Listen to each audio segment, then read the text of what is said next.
but I don't leave the wall until it's done, you know?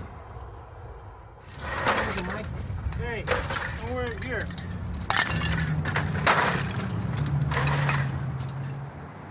I should have added more green stars next time. Hopefully tomorrow we could get something bigger cracking. I was gonna say saber, but it's gonna take me a minute to get to that point. Looks a little messy now, but by the end of the day, it's gonna look real nice. S-A-B-E-R. You know, I mean, there's a lot of math going on. There's a lot of visual math going on, and people don't realize how much math really goes on to do a piece. It's like with our pieces, we like to break them down to as if they're actually in fighting stance. The R leg is cocked a certain way and has parts coming out that'll get you, or when I have certain center points to a piece, I'll guard them with little, like, spike connector laser things or whatever you want to call them. I remember even being young before Saber was super big, people kind of being attracted to his stuff because he was young and he was doing really technical pieces and he was very productive. And, you know, he hit good spots. He wasn't that guy just walking down the street, just tagging on everything. He was the person that would take the spot and make the most of it. Saber's known for just going all out.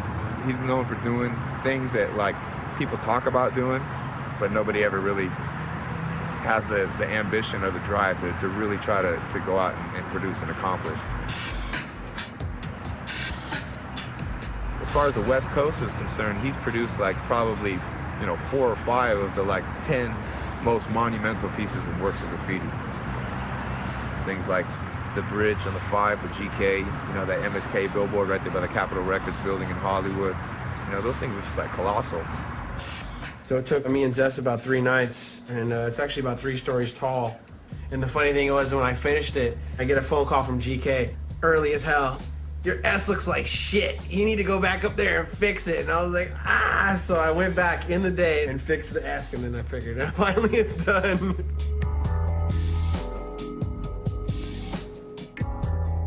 Everything in my life always revolved around doing graffiti, as far as I put that in front of my family, in front of myself. You know, I put my parents through hell for this. There were points that became very low, yes. In fact, it was very disruptive to the family, to my husband and I as a couple, but also as a, financially, it was hard on us.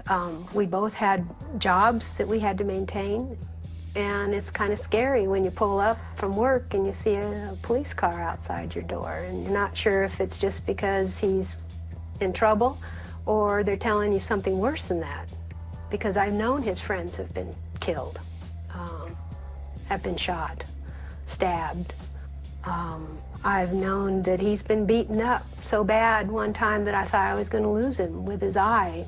He wasn't going to have an eye, and he had brain damage where he had to go back through training, educational training. And years later, I found it was his own friends that beat him up to jump him into this sort of quasi-gang thing. And I had brain hemorrhaging and short-term memory loss. I was in the hospital for 2 weeks. His knees are blown out, his shoulders are blown out and can't be repaired. Things like that that, to me, have nothing to do with the art. I couldn't understand how defiant he started to get, and it had just gotten to a point where nothing worked. Praise didn't work, threatening didn't work, punishment, restrictions. Eventually, I told him, I'm going to do this anyway. I'm either going to let me go, or I'm going to sneak out of the house, I'm going to steal the car, and I'm going to drive into LA, I'm going to go hang off a bridge. And I'm going to steal some paint on the way there. And I remember throwing a handful of cash down the stairwell at him. And I said, pick it up and don't come back. Call me. I always want to know what you're doing, but you can't live here anymore. That, I think, was probably one of the lowest points, because the last thing you ever want to do is throw your child out of your house.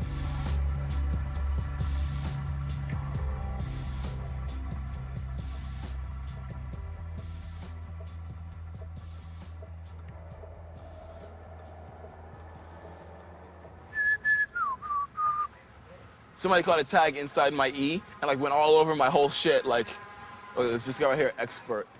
He's got a tag in his doorway. I want it to be clear that, I fucking went over you. Like.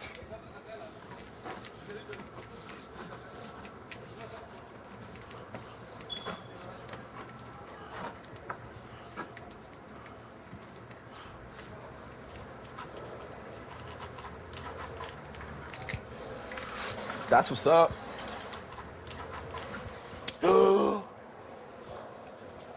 Okay.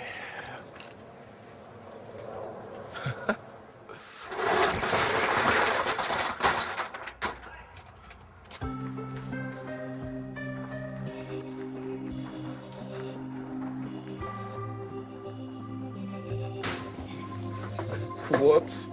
This never happens. I'm way smoother than this. Ow. My father wasn't very good at paying bills. He never had a job, per se, but he would somehow bring money in, which a lot of it went to drugs.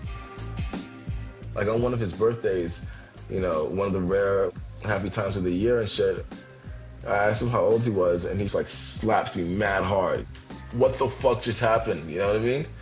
I was like, he said something about it being disrespectful. I'd be asking like your old age how old they are. There was very little affection in our house growing up. We were raised by a television. That's pretty much where we got our sense of family from. Yo, Curls, what's up? We got those 4s in, those gray 4s, gray and black, they're hot. So it was hard, but we just found ways to occupy our time. I was in the bathroom of some hotel room in Jersey with like dishes in the sink. Literally had just finished eating. And my parents were yelling like put downs and shit at me. Like I wish I knew exactly what it was that they were yelling at me about. It was so stupid and frivolous. They were just taking out their frustrations on me, and I just wasn't man enough for it. I couldn't take it anymore. It was just like they've been doing it my whole life, and I was sitting there and I'm like, dude, tomorrow I'm not coming back from school. I'm just like out. There's a lot of care and tenderness that goes into handling sneakers. And I was just like, I'm gone. And I didn't come back.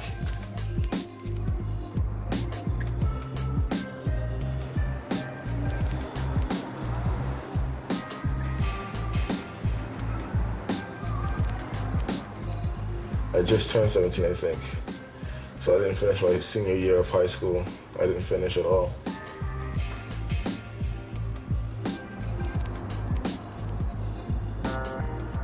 I like skateboarded with my friends all day, and then like at the end of the night, it's like I just fucking go on the train. It was all good, and just rack everything I needed because it was just sweet like that for me to roast.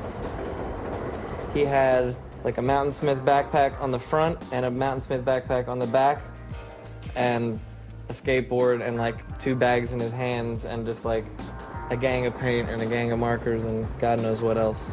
Oh, like all my shit, Like I had my shit in my big ass bag.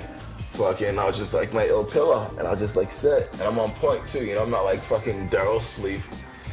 Everyone partying, like a lot of drugs, a lot of drinking. We were just young kids, just trying to have a good time, basically. It was so exciting because it was like everything was like so new. I'd never done anything before. Spend a week in jail, I'd be like, wow, the whole time, like, what's gonna happen next? Like, it's I had bad fun. Toughened me up. All that stuff that he held inside just exploded out, and it was really a shock. I met my first, or just my only like boyfriend, Paul, and like moved in with him in the Bronx. Total like domesticated, I didn't know how to function in like regular lifestyle, that was good. Homophobia in the real world is hard enough. Imagine what it's like in the graffiti world. The fact that, as a black man, he's standing strong as a writer and proud of who he is and his sexuality, I think is fucking amazing.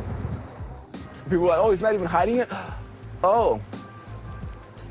I'm here to break stereotypes. That's why I like people know that I'm gay and shit and like fucking, and man, I'll fuck you up as a gay person, you know what I mean? And I'll write graffiti on your face and shit.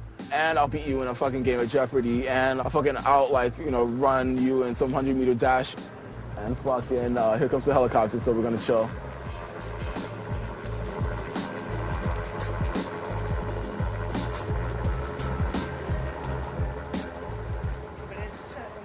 Oh, it's police. Is it? Yeah.